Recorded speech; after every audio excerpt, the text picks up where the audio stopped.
საკადრო და სტრუქტურული ცვლილებები აჭარის მთავრობაში 25 მარტის დადგენილებით გატარდა. გაუქმდა საინვესტიციო პოლიტიკისა და სოციალურ-ეკონომიკური პოლიტიკის მდგომარეობის ანალიზის დეპარტამენტები. ასევე გაუქმდა საჯარო სამსახურის ბიურო და იურიდიული დეპარტამენტს ადამიანური რესურსების მართვის განყოფილების სახით შეუერთდა. მის ხელმძღვანელად იურიდიული დეპარტამენტის ყოფილი ხელმძღვანელის პარმენ ჯალაღონიას მოადგილე დავით გაბაიძე დაინიშნა. იურიდიულ დეპარტამენტში ჩამოყალიბდა ორი განყოფილება, ეს არის იურიდიული განყოფილება და ადამიანური რესურსების მართვის განყოფილება. თავად პარმენ ჯალაღონია ახლად შექმნილი უმაღლეს საბჭოსთან ურთიერთობის დეპარტამენტის ხელმძღვანელად დაინიშნა.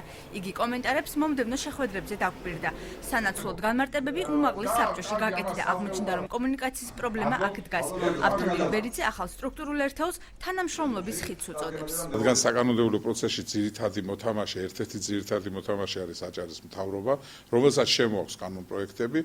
ამ დახვეწისათვის, ამის დროულად გატარებისათვის, ამაზე ყველა კითხვაზე პასუხის გაცემისათვის ეს იყო ჩვენი თხოვნა, რომელიც გავაჟღერეთ ჯერ კიდე შარშან და ეს უკვე განხორციელდა, ჩვენ ამას მივესალმებით.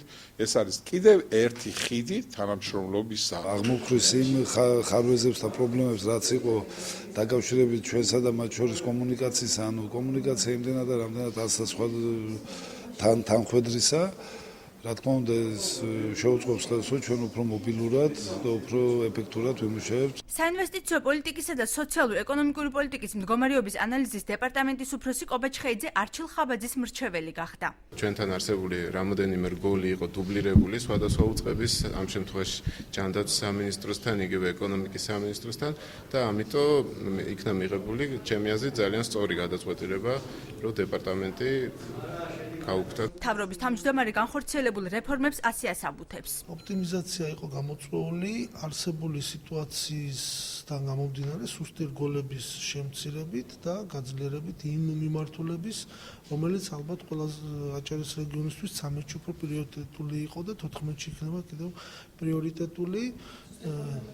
სუსტი რგოლი იყო თანამშრომლების, რომლებიც ფაქტურად უფუნქციოდ იყო, ჩვენ ისინი გადავანაწილეთ. სუსტი რგოლი აღმოჩნდა საინვესტიციო დეპარტამენტიც. იგი ხელმძღვანელთან ჯემალ ბერიძესთან ერთად აჭარის ფინანსთა და ეკონომიკის სამინისტროს შეუერთდა. სახელი შეეცვალა მთავრობის თავმჯდომარის ადმინისტრაციას, მას მთავრობის თავმჯდომარის კაბინეტი ეწოდა.